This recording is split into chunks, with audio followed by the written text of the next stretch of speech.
Hello students, good morning.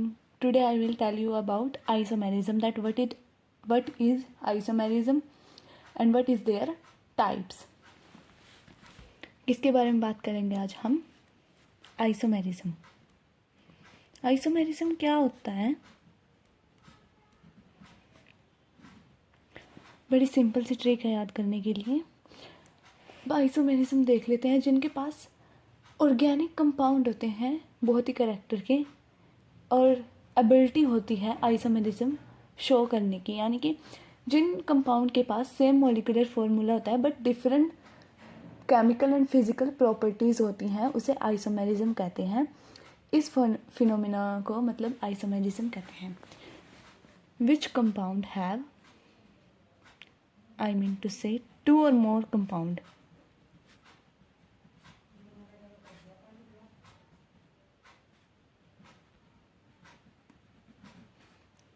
Having same molecular formula. क्या होता है? सेम मॉलिक्यूलर फॉर्मूला मैं शॉर्ट फॉर्म में लिख देती हूँ. बट डिफरेंट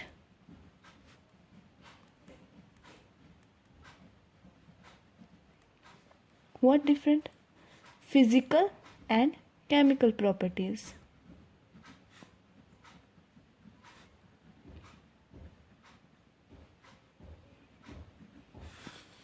केमिकल प्रॉपर्टीज, ये होता है आइसोमेरिज्म. ओके, और इसके आगे टाइप्स होते हैं. आइए इसके टाइप्स देख लेते हैं. 2 टाइप्स को होता है ये.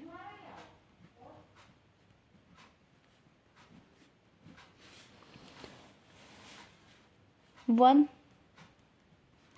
Structural isomerism.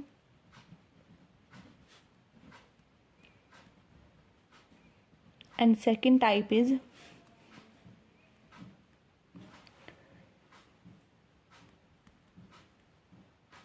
स्टेरियोमेरिज्म. सबसे पहले हम पढ़ेंगे स्ट्रक्चरल आइसोमेरिज्म. फर्स्ट टाइप पढ़ेंगे हम इसका, और ये आगे होता है 6 टाइप्स का. कितने टाइप्स का होता है स्ट्रक्चरल आइसोमेरिज्म?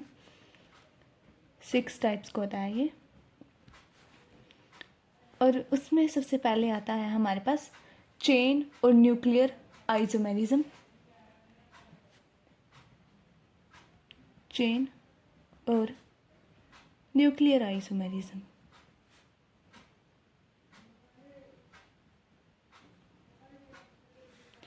चेन और न्यूक्लियर आइसोमेरिज्म आता है सबसे फर्स्ट इसमें. और जिनके पास सेम मॉलिक्यूलर फॉर्मूला होता है बट डिफरेंट अरेंजमेंट होती है कार्बन चेन की विद इन मॉलिक्यूल, उन्हें कहते हैं चेन और न्यूक्लियर आइसोमेरिज्म. देखते हैं कैसे.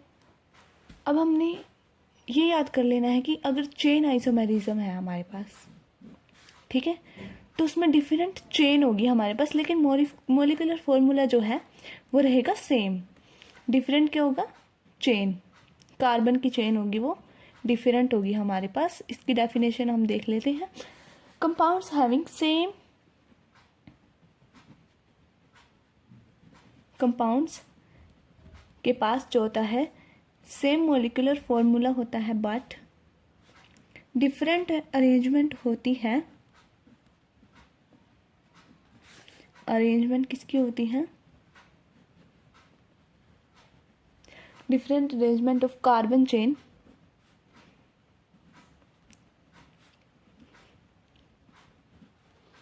With in molecule.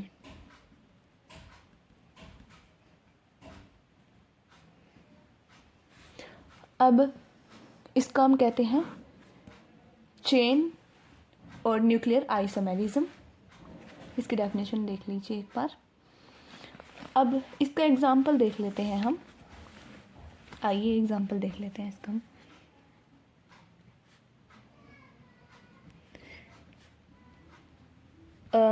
हमने देखा कि उनके पास ना सेम मॉलिक्यूलर फॉर्मूला होना चाहिए बट इनकी ना डिफरेंट अरेंजमेंट होती है चेन के साथ. जैसे देख लेते हैं CH3, CH2, CH2, CH3, CH3 CH CH3 CH3। अब हम काउंटिंग कहाँ से स्टार्ट करेंगे? इसमें 1 2 3, और इसमें तो सिंपल ही है। अब ये कितने की चेन है? 4 की। ये कितने की है? ये भी 4 की, यानी कि ये दोनों क्या है? ब्यूटेन। बट इसमें 2 पे क्या है हमारे पास? मिथाइल, तो हम लिखेंगे 2 मिथाइल प्रोपेन। लेकिन हम एक चीज़ इनमें कॉमन नोटिस कर रहे हैं कि इसमें कितने कार्बन है? 1 2 3 4 कार्बन, और इसमें कितने हैं? 1 2 3 4। इसमें भी 4 कार्बन और इसमें भी 4 कार्बन। अब हाइड्रोजन देख लेते हैं कितने हैं? 3 4 5 6 7 8 9 10। हाइड्रोजन है 10। 3 4 5 6 7 8 9 10, इसमें भी 10 है। तो ये हमारे पास मोलिकुलर फॉर्मूला तो हमारा सेम है, बट इनकी अरेंजमेंट जो है चेन्स की वो डिफरेंट है। इसे ही हम चेन आइसोमेरिज्म या न्यूक्लियर आइसोमेरिज्म कहते हैं। तो सेकंड देख लेते हैं हमारे पास कौन सा आइसोमेरिज्म आएगा। सेकंड टाइप है इसका, सेकंड टाइप का आइसोमेरिज्म है पोजीशन आइसोमेरिज्म। अब मैंने आपको कहा था कि जो नेम में ही हमारा आंसर है। सेम चीज, मोलिकुलर फॉर्मूला क्या है? Same structure of carbon chain, मतलब आई मीन टू से पिछले वाले में हमारे पास था चेन डिफरेंट, तो इसमें हमारी होगी सेम चेन होगी इसमें। और डिफरेंट क्या होगा इसमें? पोजीशन, जो क्वेश्चन में है डिफरेंट पोजीशन होगी।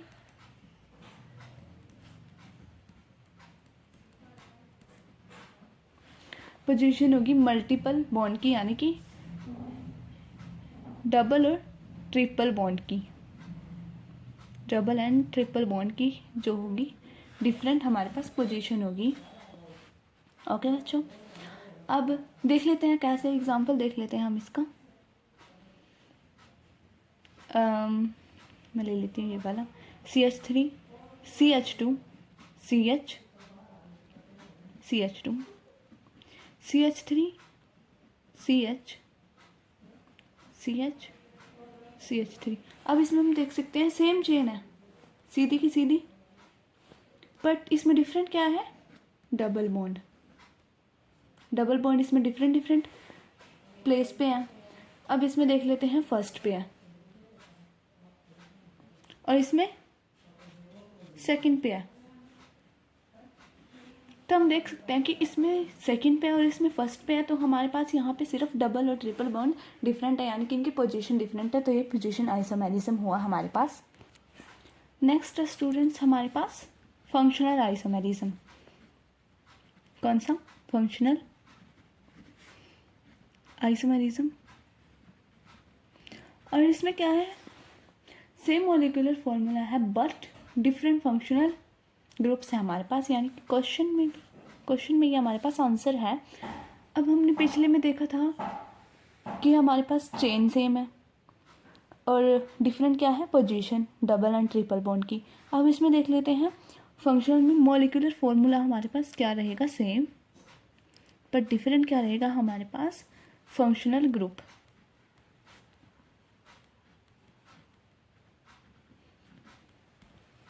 ओके, जिसे कहा जाता है फंक्शनल आइसोमेरिज्म। अब इसका एग्जांपल देख लेते हैं। फॉर एग्जांपल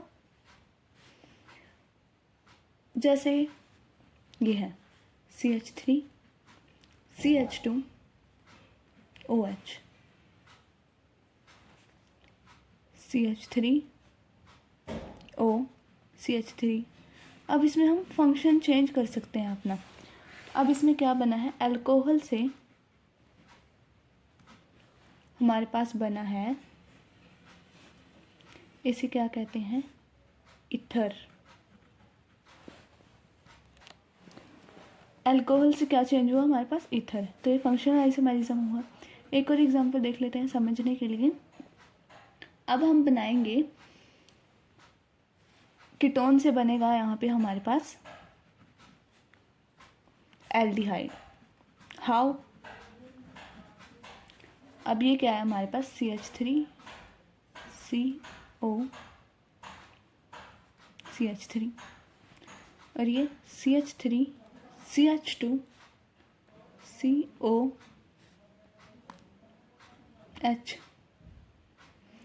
अब ये कीटोन से किस में चेंज हुआ? एल्डिहाइड में। अब देख लीजिए यहाँ पे कीटोन से किस में चेंज हुआ? ये एल्डिहाइड में। तो ये हमारे पास फंक्शनल आइसोमेरिज्म हुआ। एक अल्कोहल से हम ईथर में चेंज कर सकते हैं, कीटोन से हम एल्डिहाइड में चेंज कर सकते हैं, और अल्कोहल से ईथर में, कीटोन से एल्डिहाइड में। एंड एक और देख लेते हैं हम, कार्बोक्सिलिक एसिड से हम किस में चेंज कर सकते हैं? हम कार्बोक्सिलिक एसिड से हम ईथर में चेंज कर सकते हैं, एस्टर्स में चेंज कर सकते हैं इसको हम।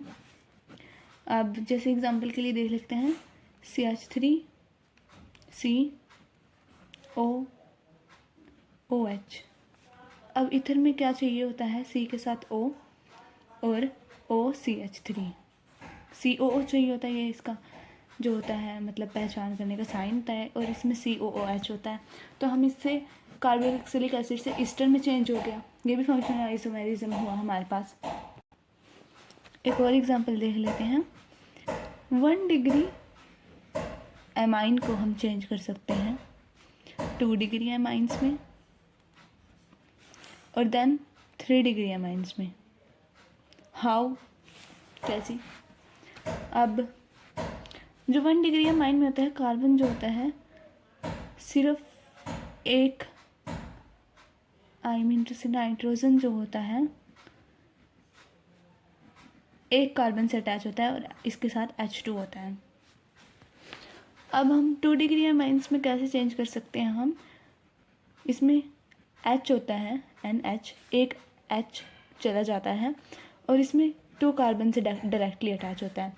और 3 डिग्री एमाइंस में जो होता है सिर्फ एक NN बचता है हमारे पास, जो 3 कार्बन से डायरेक्टली अटैच होता है। इसलिए हम हाइड्रोजन रिमूव कर करके इसको हम चेंज कर सकते हैं। नेक्स्ट हम समझते हैं students, what is metamerism. 4th type है इसका, मेटामेरिज्म। मेटामेरिज्म क्या होता है? आइए देख लेते हैं। जिनके पास सेम मॉलिक्यूलर फॉर्मूला होता है but different number of carbon atoms on either side of functional group, मतलब कार्बन एटम का डिफरेंट होता है नंबर, मतलब फंक्शनल ग्रुप के दोनों साइड, किसी भी साइड, उसे मेटामर्स कहते हैं, मेटामेरिज्म कहते हैं। क्या होता है इसमें? सेम मॉलिक्यूलर फॉर्मूला होता है बट डिफरेंट क्या होता है? डिफरेंट देख लेते हैं हम। Carbon atoms either side of functional group. देख लेते हैं कैसे। अब for example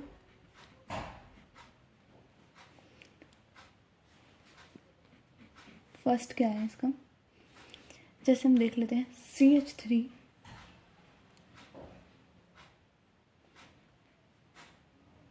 CH2 O CH2 CH3, ये क्या है? मेटामर है, ये मेटामेरिज्म नहीं है। और किसका है मेटामर? ये CH3 O CH2 CH2 CH3, इसका है ये, इस मेटामेरिज्म का ये मेटामर है। अब ये मेटामेरिज्म कैसे हुआ? यहाँ पे क्या है? मीथेन, और यहाँ पे propane. Carbon atom functional group के दोनों साइड अलग अलग हो गए। इधर 1 कार्बन है और इस साइड 3 कार्बन है, यहाँ पे 3 है और यहाँ पे 1 कार्बन। तो हमने क्या कहा था कि कार्बन आइटम जो होते हैं फंक्शनल ग्रुप के किसी भी साइड डिफरेंट होने चाहिए। तो ये एक मेटामेरिज्म हुआ हमारे पास।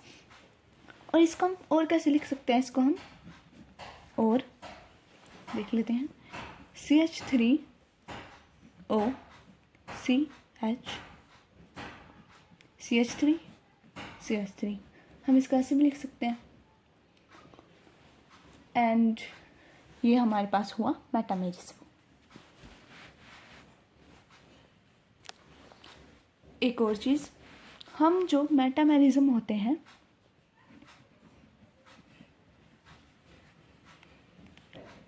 उसे फंक्शनल आइसोमेरिज्म भी कह सकते हैं, क्योंकि इसमें फंक्शनल ग्रुप भी चेंज हो रहा है ना। क्या हो रहा है इसमें change? Functional group are also change in this. So इसलिए मेटामर्स को, I mean to say metamerism को फंक्शनल आइसोमेरिज्म भी कहा जा सकता है। नेक्स्ट टाइप है हमारे पास टोटोमेरिज्म। इसमें क्या होता है, ये कैसे एग्जिस्ट होता है? माइग्रेशन ऑफ हाइड्रोजन, मतलब हाइड्रोजन के मूव करने से हमारे पास एग्जिस्ट होता है। It exist due to migration of hydrogen. ज़्यादा लंबी डेफिनेशन लिखने की हमें ज़रूरत नहीं है, हम इतना भी लिख सकते हैं, इसके मार्क्स मिल जाएंगे हमें पेपर में। अब एग्जांपल देख लेते हैं। हमारे पास एग्जांपल ले लेते हैं हम। इसमें हाइड्रोजन की माइग्रेशन होती है, तो इसलिए हम लेते हैं एक कीटोन ग्रुप लेते हैं, CH3 CO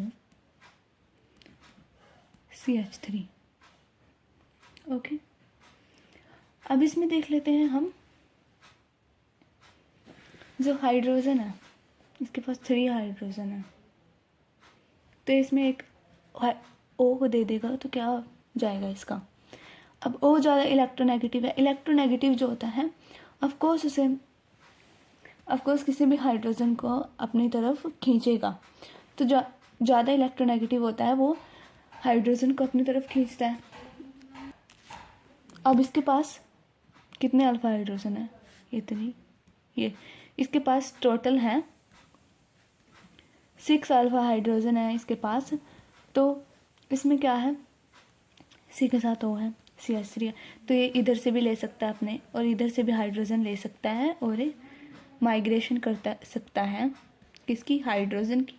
CH3 C double bond OH CH2, इसने इससे हाइड्रोजन ले लिया तो यहाँ पे OH बन गया। तो ये हमारे पास हुआ एक tautomerism. Sixth and last type of isomerism, ring chain isomerism. कौन सा आइसोमेरिज्म? Ring chain isomerism.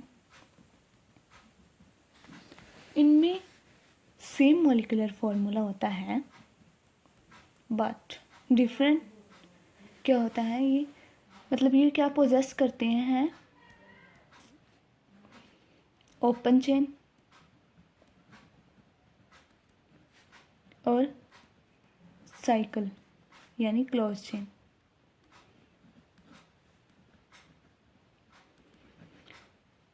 जिन्हें रिंग चेन आइसोमेरिज्म कहा जाता है। सेम मॉलिक्यूलर फॉर्मूला होगा, लेकिन ये ओपन चेन भी हो सकते हैं और क्लोज चेन भी होते हैं, यानी साइकिल चेन भी होते हैं। एग्जांपल देख लेते हैं हम इसका,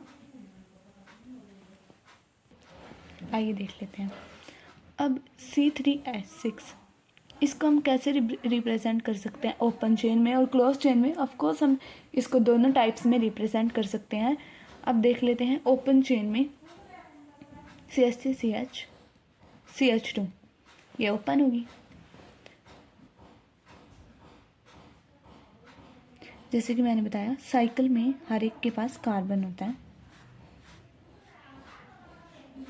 3 कार्बन हो गए, H6 तो होगा ही, तो हम इसको दोनों चीज़ों में रिप्रेजेंट कर सकते हैं। तो हमारे पास रिंग चेन आइसोमेरिज्म हुआ ही नहीं। एल्कीन से हम एल्कीन्स में भी इसको कन्वर्ट कर सकते हैं। ये हमारे पास एल्कीन है और ये है साइक्लोएल्कीन।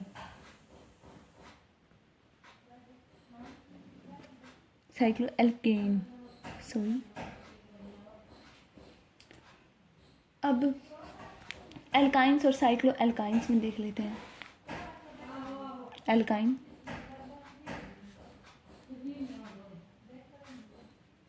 Cyclo alkyne. कैसे कन्वर्ट करेंगे इसमें हम? अब C3H4 इसका जनरल फॉर्मूला है CnH2n। अब इसको कैसे कर सकते हैं? CH3C ट्रिपल बॉन्ड CH, इसको हम ऐसे भी लिख सकते हैं। अब इसमें भी 3 कार्बन है और इसमें भी 3 कार्बन है, तो ये हमारे पास क्या हुआ? C3H4। हाइड्रोजन भी इसमें 4 होंगे क्योंकि एक हाइड्रोजन इसके पास होगा, एक इसके पास होगा और 2 इसके पास होंगे। तो जनरल सी बात है, ये हमारे पास एल्काइन से साइक्लो एल्काइन बन चुका है और ये हमारे पास एक रिंग चेन आइसोमेरिज्म है। What will be second type of isomerism? इसको मेरे को बोलने में थोड़ी दिक्कत आती है। स्टेरियोसोमेरिज्म। अब ये क्या होता है? इनके पास सेम स्ट्रक्चर फॉर्मूला होता है but different relative of arrangement atom और ग्रुप इन स्पेस, जिसे स्टेरियो आइसोमेरिज्म कहा जाता है। अब कैसे देख लेते हैं हम क्या होता है इनमें? सेम स्ट्रक्चरल फॉर्मूला होता है बट डिफरेंट क्या होता है हमारे पास? यहाँ डिफरेंट होता है, अरेंजमेंट होती है कार्बन एटम्स की in space. Different arrangement of carbon atoms in space. अब एग्जांपल देख लेते हैं हम। C डबल बॉन्ड, एक है CH3 H CH3।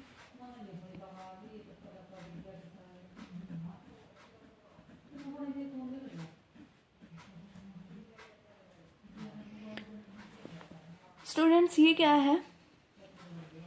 अब इसे हम क्या कहते हैं? सिस ब्यूट 2 इन 1 2 3 4 1 2 3 4 और इसे बोलते हैं ट्रांस ब्यूट 2 इन। तो ये क्या है हमारे पास? सेम स्ट्रक्चर है दोनों के बट डिफरेंट क्या है इनमें? डिफरेंट है इनकी ज्योमेट्री। क्या है इसकी? ज्योमेट्री डिफरेंट है। हाउ? अब इसके ना जो पाई बॉन्ड है between the 2 carbon atom, rotation around carbon double bond is prohibited and hence the geometry, और ये फिक्स है स्पेस में। अब देख लेते हैं हम, अगर कोई भी ग्रुप या फिर हाइड्रोजन हमारे पास साथ साथ हों, यानी कि एडजेसेंट कार्बन पे हों, if alkyl group at adjacent carbon atom, तो उसे हम कहेंगे सिस। और अगर हमारे पास ट्रांस में क्या होता है? एल्काइल ग्रुप जो होगा अपोजिट डायरेक्शन में होगा, डायरेक्शन इन कार्बन एटम। अब ये CH3 है, ये CH3 अपोजिट है एक दूसरे के, बट ये जो है एडजेसेंट है पे है, मतलब पास पास हैं बिल्कुल, यानी कि जो पास पास होते हैं उन्हें एडजेसेंट बोला जाता है। और इसमें CH3 अपोजिट डायरेक्शन में हमारे पास, तो ये हमारे पास ट्रांस होगा, ये हमारे पास सिस होगा। हम एक ट्रिक याद कर सकते हैं इसको याद करने की। जैसे सिस है हाइड्रोजन पे, ये पास पास हैं एक दूसरे के, मतलब ये सेम सेम है, आमने सामने है जो सेम सेम है, तो ये एक दूसरे की सिस्टर हुई यानी सिस। तो हम इसे ऐसे भी याद कर सकते हैं। तो दूसरे वाला हमारे पास ट्रांस ही होगा। आज हमारा आइसोमेरिज्म हुआ complete. It was too easy. आप कहेंगे भी नहीं कि इतना इजी, हम इसे आसानी से कर सकते हैं। अब हम पढ़ेंगे that what is carbocation and कार्बोएनायन। सबसे पहले देख लेते हैं, क्वेश्चन आ जाता है कार्बोकैटायन किसे कहते हैं। तो कार्बोकैटायन क्या होता है? Group of atom bearing positive charge and containing electron in its valence shell, 6 electron in its valence shell, इसे हम कार्बोकैटायन कहते हैं। कार्बोकैटायन क्या होता है? Group of atom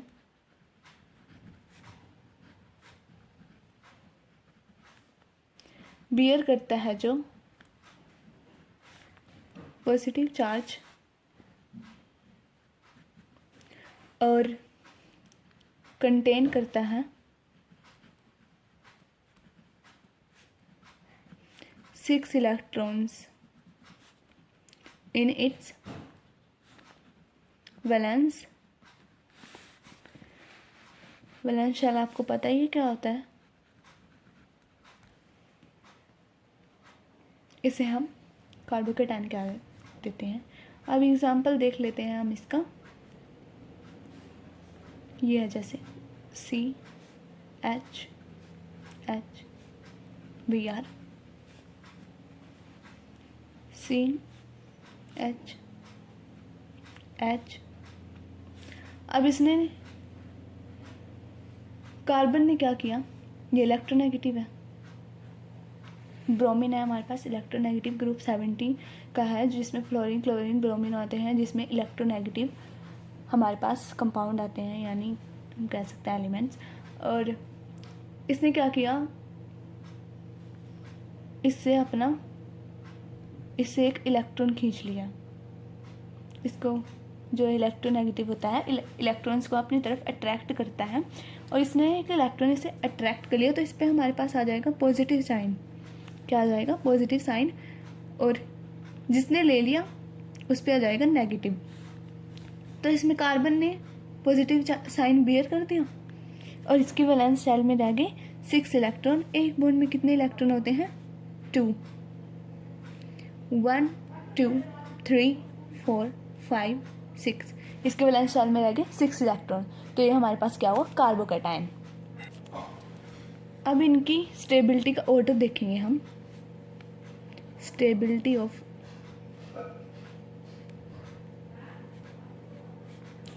carbocation. अब एक ले लेते हैं हम CH3, CH3 के साथ है हमारे पास CH2, एंड एक है CH3 CH2 CH3 CH3 CH3 and CH3। अब ये बेचारा है अकेला है ना ये, तो ये अपने पड़ोसी से ले सकता है कार्बन। इसको कार्बन्स की कमी, आई मीन टू से इलेक्ट्रॉन्स की कमी महसूस हो रही है, तो इसे एक इलेक्ट्रॉन लेगा और स्टेबल हो जाएगा। इसके पास सिर्फ ये एक है इलेक्ट्रॉन देने के लिए, लेकिन इसके पास कितने हैं? 2 और इसके पास है 3। तो स्टेबल कौन ज़्यादा होगा? किसको ज़्यादा मदद मिलेगी स्टेबल होने में? मतलब कौन ज़्यादा जल्दी स्टेबल हो जाएगा? ये, क्योंकि इसके पास 3 है देने के लिए, बट इसके पास है 2, इसके पास है 1, तो ये ज़्यादा स्टेबल होगा हमारे पास एंड ऑर्डर ऑफ स्टेबिलिटी। और ये हमारे पास होगा 1 degree primary, 2 degree secondary, 3 degree tertiary. Stability of order of carbocation है। अब नेक्स्ट हम देख लेते हैं कार्बोएनायन क्या होता है हमारे पास। chemical species bearing a negative charge on carbon and possessing 8 electron in its valence shell. अब कार्बन आयन क्या होता है हमारे पास, ये क्या करता है, नेगेटिव चार्ज बियर करता है और इसके वैलेंस शेल में कितने इलेक्ट्रॉन होने चाहिए, 8. केमिकल स्पीशीज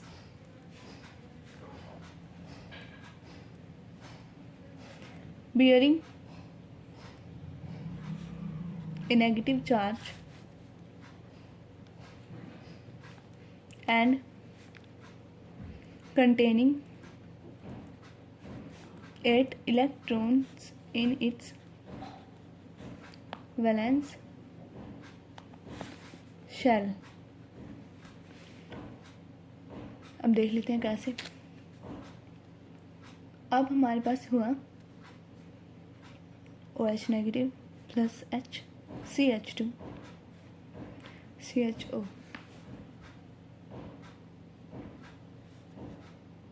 ये क्या बन गया, H2O प्लस CH2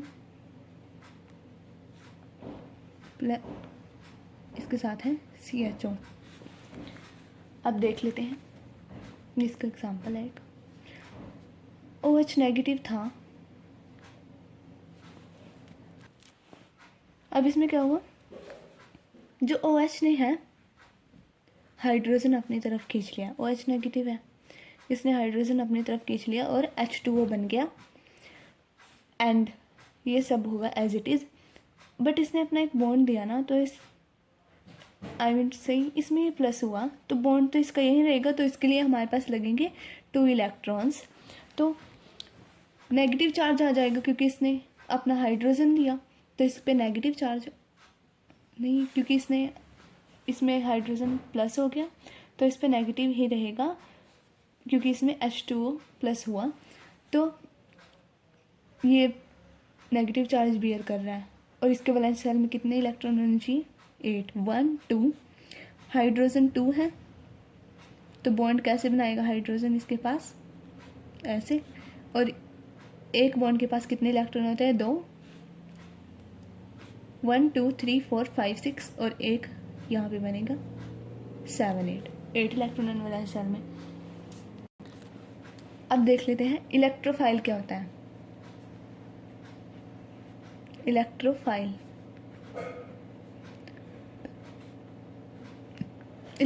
क्या होता है, हमारे पास जो इलेक्ट्रॉन डिफिशिएंट मॉलिक्यूल होते हैं और पॉजिटिव आयन होते हैं जो कैपेबल होते हैं accepting electron pair from substrate, यानी कि जिनके पास इलेक्ट्रॉन्स की कमी होती है और उनके पास पॉजिटिव चार्ज होता है, क्योंकि कमी में तो पॉजिटिव चार्ज ही रहेगा, और वो इलेक्ट्रॉन पेयर एक्सेप्ट करने के कैपेबल होते हैं क्योंकि उन्हें इलेक्ट्रॉन चाहिए होंगे. यानी कि जो इलेक्ट्रॉन डिफिशिएंट होते हैं, electron deficient, they are electron deficient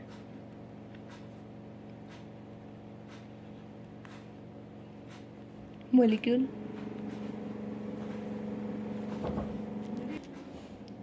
और पॉजिटिव चार्ज होता है जिन पे पॉजिटिव चार्ज आयन, यानी कि जिन्हें कहते हैं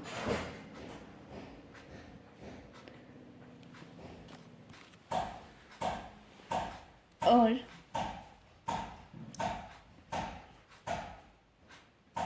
which are capable of accepting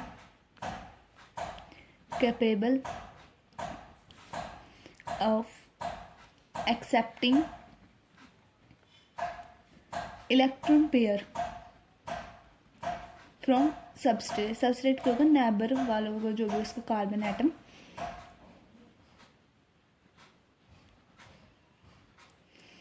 example के लिए ले लेते हैं हम पॉजिटिव इलेक्ट्रोफाइल.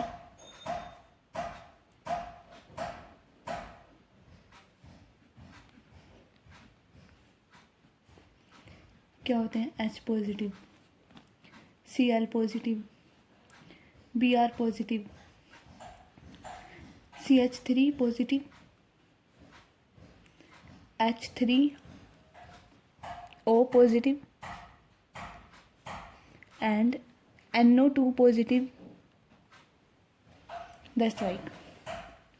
अब देख लेते हैं न्यूट्रल न्यूट्रल इलेक्ट्रोफाइल कौन से होते हैं? BF3, AlCl3, FeCl3। अब जैसे AlCl3 है,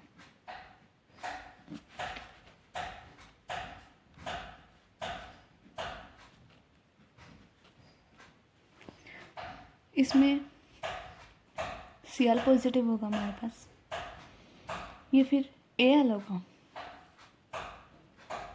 Al होगा। अब ये क्लोरीन से भी ले सकता है, इस क्लोरीन से भी ले सकता है और इस क्लोरीन से भी ले सकता है, तो इसे इलेक्ट्रॉन की कमी नहीं महसूस होगी, तो ये इलेक्ट्रोफाइल है, क्योंकि इसके पास पॉजिटिव चार्ज है बेचारे के पास और ये इलेक्ट्रॉन लेना चाहता है, तो ये हमारे पास इलेक्ट्रोफाइल हुआ। आइए देख लेते हैं न्यूक्लियोफाइल क्या होता है।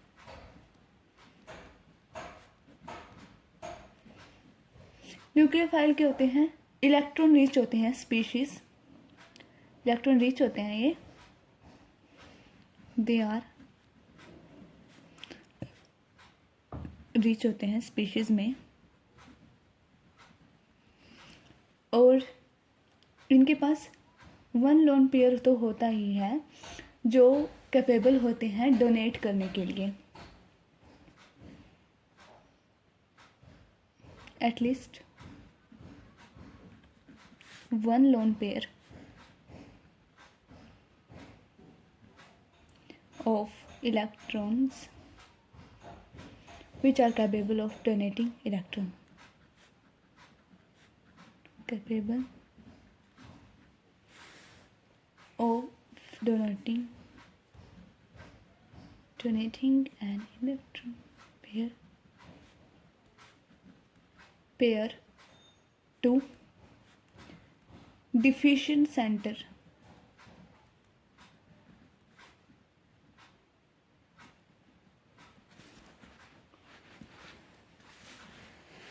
यानी कि जो जहाँ इलेक्ट्रॉन की कमी है तो ये वहाँ इलेक्ट्रॉन दे देते हैं। ये नेगेटिव इलेक्ट्रोफाइल में क्या आते हैं?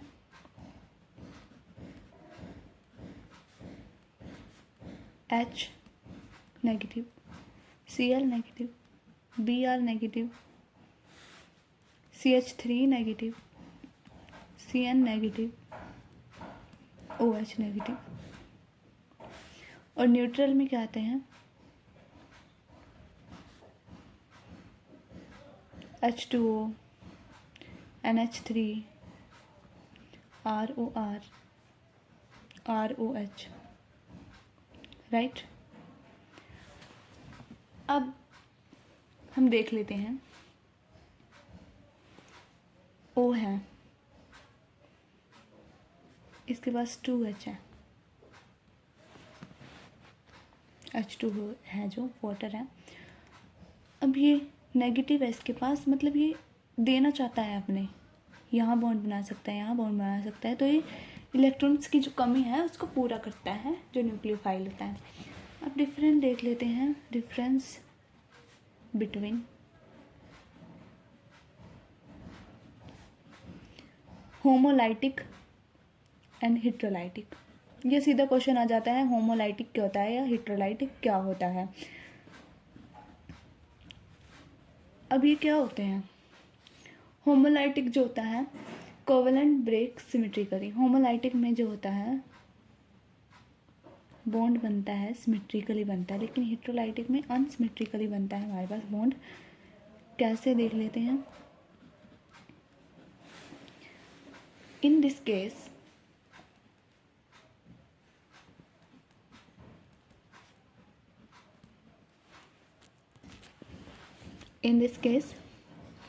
the covalent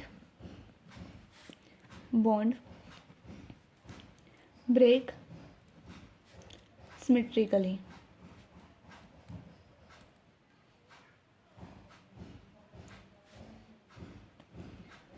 how?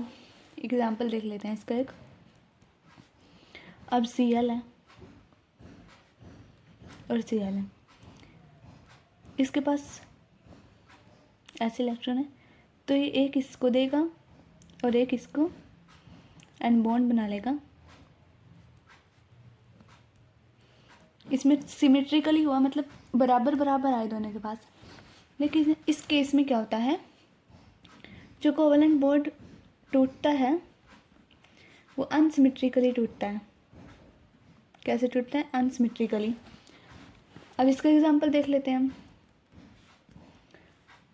जैसे Cl है, Cl, तो इसमें दोनों ही Cl के पास चले जाएंगे। कैसे होगा ये?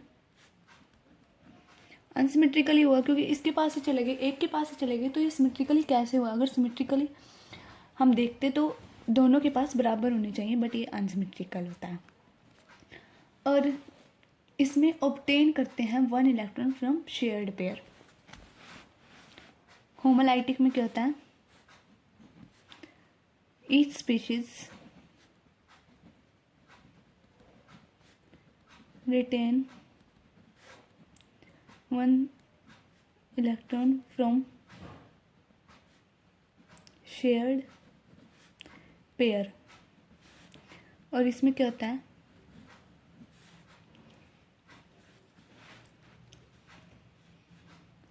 ये होता है द मोर इलेक्ट्रोनेगेटिव।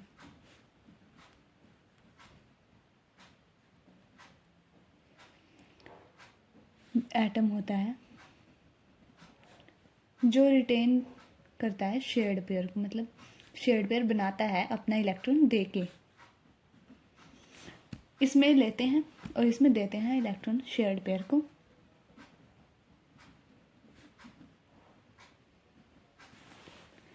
अब ये electrically neutral free radical form करता है जब कैरी करता है ओड इलेक्ट्रॉन। ये जो होता है न्यूट्रल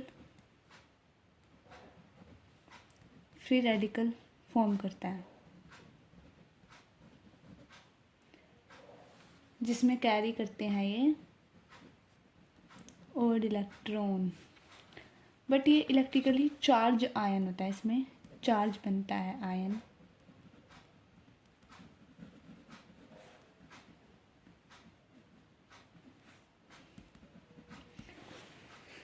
अब देखो इसमें फ्री रेडिकल बना था, बट इसमें क्या बना?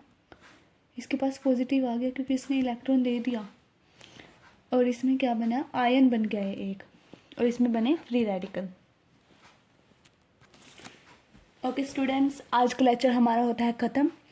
कल हम केमिकल इफ़ेक्ट्स के बारे में पढ़ेंगे, जो जो इफ़ेक्ट होते हैं उसमें, और कुछ रिएक्शंस पढ़ेंगे। देन हम पढ़ेंगे कि प्यूरिफिकेशन कैसे करते हैं कंपाउंड्स की। आज के लिए इतना ही बहुत है। सो बाय बाय एवरीवन। हमारे चैनल को लाइक, शेयर, सब्सक्राइब कीजिए। मैं आपकी बहुत आभारी रहूँगी। Thank you for watching video.